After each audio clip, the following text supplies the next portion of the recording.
All right. Hey, everybody. Welcome back to 13 Nights of Halloween. I'm James. Mm-hmm. I'm Alex. And Yeah, I'm yeah, yeah. Cece. As I say, we had to do it a little different this time just because necessity. Yeah, Cece doesn't really play games, and we're going to be talking about our 13 favorite horror games. Yeah, So, unfortunately, Overcooked does not count as a horror game, except for what it does to relationships. ooh. Oh, man. Yeah, I'm gonna start off with what's gonna end up. I'm gonna talk about several of them, but the first Silent Hill blew my mind because I played the several of the others before playing this one, and generally speaking, if you're in PS3 territory and you play a PS1 horror game, it's not gonna be scary. And I Mm. was absolutely shocked at how scary because I'd seen clips and thought, oh wow, this looks like Metal Gear Solid, but we're just with slightly more intimidating villains.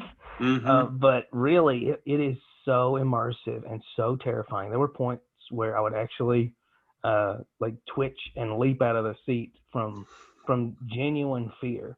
So this isn't the Wow. last time, obviously, Silent Hill gets a mention, but it's definitely out of all the PS1 games, that's the one if you want to be scared. I didn't realize that you played that during the PS3 era for the first time. Right. Well, see, I played the other parts of the series, and that's what made me want to try the first one. Ah, So that was the deal. Yeah. okay. Then maybe I could just try it because the graphics don't really bother me. As long as I can control, okay, I'll be Yeah. all right. It's a little clunky, but I mean, Silent Hill's deliberately clunky to make you feel more helpless anyway. See, I'm literally playing Super Mario 64 right now, Ah. so it I'm okay with bad graphics. How about you? um, so the first one on my list was maybe my first horror game that I ever played. Is on didn't come out on GameCube, but they did a remaster, and that's Resident Evil, the See, original. I played the remaster first too. I never played the OG first one. Huh. Yes, and I fell in love with it. I was speed running that game and doing it as fast as I possibly could. Like I got really good at Resident Evil, and that game really does hold a special place in my heart. Even with its like dated tank controls, even back then they were kind of dated, but you Yeah. can get used to them, and they've adapted them in recent releases where you can swap back and forth. But it's just that atmosphere is just excellent. The bosses are fun. I really like that game. I agree. Yeah. In fact, I think it might have been the only reason to own a GameCube. That and Metroid. And they did the funny enough, my favorite game series is Metal Gear Solid. And the first version of that, the first game I ever played of that was Twin Snakes, which is good, but it takes some liberties with the original one, which I played later on. Gotcha. Mm, Hmm. good reasons to get a GameCube. What about you, Uh, James? What do you got next? Finishing up, well, not even finishing up the Silent Hill series. Silent Hill 3 is underrated. It really is. A lot of people, because Silent Hill 1 and 2 and 2 is coming up after, uh, were so good that people kind of wrote it off. But I actually think in some ways it's the scariest of the three, and as such Mm, the scariest of all of the Silent Hills, just because those are the only three good ones. But it really the sound was what really made it. They used a new technology with sound where as things got closer, they really you could hear it. And then the mm, monster design was still very original, and the story itself is easily the most coherent of all the three. It's not as Freudian or Jungian, but it's definitely really good. And I mm, just think everybody, if you like scary games and you haven't played Silent Hill 3, it's really a must play. No joke. mm. Is Silent Hill 3, is that on PlayStation or was it on PS2? It was on PS3, I think. Oh, okay. Yeah. Wow. My next game was Outlast. And James, I think you and me may have played this about the same time Yeah. because usually That's me and actually James a try to thing. sync Yeah, up. yeah, exactly. We usually play a game every October. This is a weird exception year actually because there's no scary games. I know there's no scary games, and like the year is just like time is just Mhm. non-existent, Yeah. and I can't believe we're so far into I October already. know. But yeah, Outlast, that camera mechanic with the night vision camera, where you only have limited batteries and you can only use it so much. It really amps up the tension. It's just we've seen it influence some games going forward. Mm. Yeah, Yeah. absolutely. But you, Last time I mentioned it, I promise, and that is, yeah, I mean, you knew it was coming anyway, because I reference Silent Hill 2 constantly.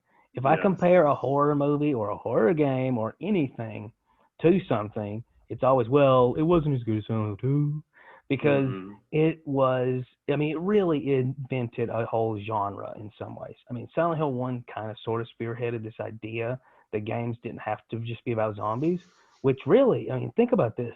I think that Outlast and the Silent Hill series, they're like the only games that aren't about zombies that are horror just about. There's a few exceptions, but I mean, by and Yeah. large, are the big ones at least. Um, Yeah. Silent Hill 2, I mean, it's all about inner demons becoming outer demons, and just the monsters. They're surreal. They're it's like if Salvador Dali had sleep paralysis, which I mean, Mm. this is how scary the game is. I've mentioned this in the podcast.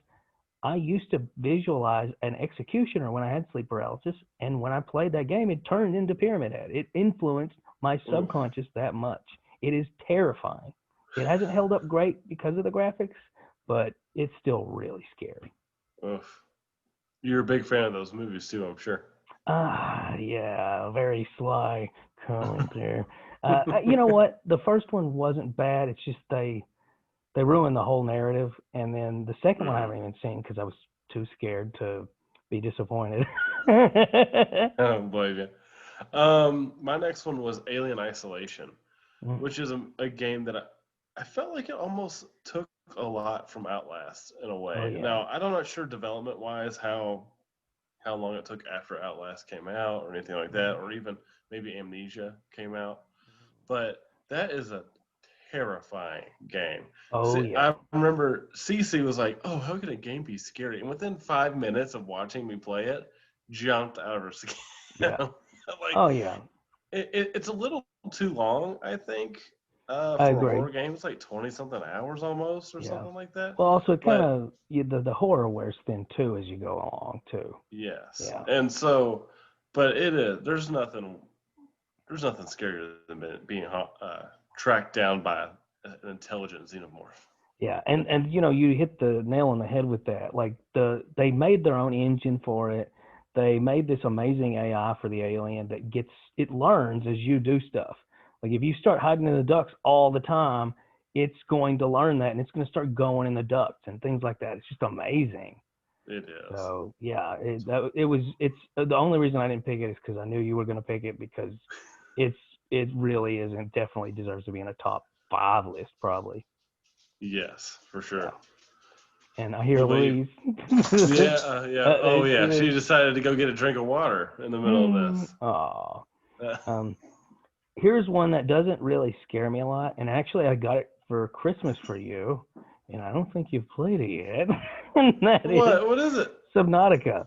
That's a I know, horror game? but that's the thing. It's not supposed to be. The creators joke that they accidentally made a horror game because, as I've mentioned in some previous vids, thalassophobia, fear of the deep.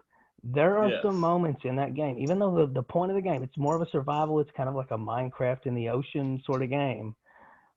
It has a narrative plot. It has all these bizarre alien fish because you're on an alien world, but some of those aliens are terrifying. There's one in particular. I remember when I first played it. Again, it wasn't advertised as a horror game, Right. and it just so happened that I met the scariest, I won't spoil it, creature in the game within a few minutes of playing, but just because I didn't know what to do, so I just kept swimming, Yes. and it's definitely it's the opposite of Finding Nemo. Just keep swimming is not a good idea. So yeah, it's really like I think it capitalizes on thalassophobia more than any game, Oh, which it doesn't say much since there's not a whole lot of oceany games, but no, there's more not. so than ones that are trying to be scary. Mm, yeah. I need to play it, James. Yeah, yeah, yeah, yeah. I How haven't about played you? many games this year. That's kind Me of been neither. a huge I bummer. totally get it. Yeah. Next for me is The Evil Within. I like both of them, but the first one, it's horrifying. I think that's Some of what the started. monsters, the spider lady, Oh yeah, I think that's actually what started our tradition of playing the game. Because I it think was. was it me who got it and recommended it to you, or vice versa? Because I can't even I remember. think, I think I had it because I think I bought it a while back, and I Uh was huh. like, "Hey James, I want to play this game that I've had for a while." And I think you picked it up, and then we both started playing it at the same time. I hadn't played it, so I couldn't really. I wasn't Recommending. speaking on them. Yeah, I wasn't really recommending. I was just like, yeah, we should play this. It's supposed to be pretty good, made by the people that Hmm. made some of the Resident Evil games, and it is. It is It is very awesome, good. and it Yeah. is such a. A lot of people say it doesn't make sense, like narrative wise, but I think it does. Oh yeah, me Like, too. It's I think basically it like totally makes sense. Inception on acid. It's horrifying. Yes, yes, I absolutely love the story of the first and second one. Yeah, Actually, yeah, I like the second one too. It not as much just because the open world thing's less scary to me because it's kind of like the hmm opposite of claustrophobia. You can go more places and it's not as confined. yes, I Mm. agree. Completely agree. And next on my list, speaking of a very linear path that's confined, you mentioned the first Resident Evil. I never played the original Resident Evil 2, but Mm, last year or the year before, I guess it was last year, we played the second one, the remake, yes. and man, was that good. I hmm mean, what was great about it was almost like multiple horror games. Like it starts off as your typical survival horror zombie game, and then as it hmm progresses, it becomes more stealth oriented, and you're stalked by that. What is it, Mr. X or whatever? Yes. And then as the creatures get more aggressive and weird, but you get better weapons, then now it's more of an actiony kind of game, like almost Right. a rail shooter without the rails. Um, it it just changes on you, so it never got bored. But hmm yeah, in my opinion, though, the scariest thing about it would be you're almost to your objective, you're almost to a safe room, and then you hear Mr. X walking, and Mr. he busts X. through that wall. Oh, it's so scary. It blows everything apart as soon as he Mm, shows. yeah. Oh man. Yeah. Mine doesn't have Mr. X in it, but it is a Resident Evil game, Resident Evil 7. Mm. It's a really nice return to form after what we got from Resident Evil 6, which is hmm just it's an action game. It was fun, but it was kind of rough. Like I Yeah. really loved 5, even though it wasn't really scary. Better say I But wasn't fond of it. I was a big fan of 5, but 6 was ugh, Mm. pretty Gotcha. rough. And then 7 was like a nice return to form, but also completely different. A nice spin. It almost had that Outlast spin on it. Yeah. It's first person and all that, and it's just I love it. I love that your body parts fall off, and to get health back, you gotta like, put yourself back together. Mm. I'm really looking forward to 8. It's gonna be Oh good. man, yeah, I'm hyped about that. I haven't played 3 yet just because it's so short that I'm kind of like waiting. But yeah. Yes. Yep. Um, What's your next one? my next one is a little bit of an odd one. And it's free currently, I think, unless they changed it. But I told you not too long ago, I saw somebody play it and it made me want to play it. It's called Faith, and it's this weird like 8-bit, and I'm talking like, I mean, it's basically Atari level graphics, Hmm. which shouldn't be scary at all. Right. And you're an exorcist and you're looking for a possessed girl, and your only weapon, because the only problem is demons, is a crucifix. So you hold it up and it repels, whatever's around. And if you're not facing the direction of whatever it is, when it comes at you, that's it. You're in trouble.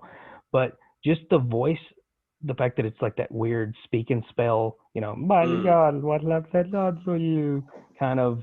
It's just really like everything about it is shockingly creepy for a game with those kind of graphics. And there's a trilogy, mm. really. I've played 1 and 2. I haven't played the third one yet, but they're spooky. Yeah. My last game. It's not really spooky. It can be, Hmm? but it's not really meant to be spooky. As Left 4 Dead 2. I've put probably over 100 hours into that game. It Wow. is so fun, especially if you can get a solid 4 people squad Mm. and you just mow through nothing but like 28 days like zombies and then some mutated versions of them. And it's just a really excellent co-op game where it's just relentless and it's just so much fun. There's so much planning. It's I can't recommend it enough. I mean, it's a pretty old game, but it holds up. It's still a lot of fun. Good deal.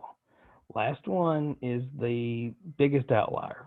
Faith was a little odd, but this one, you probably remember me recommending this to you at one point also, Alex.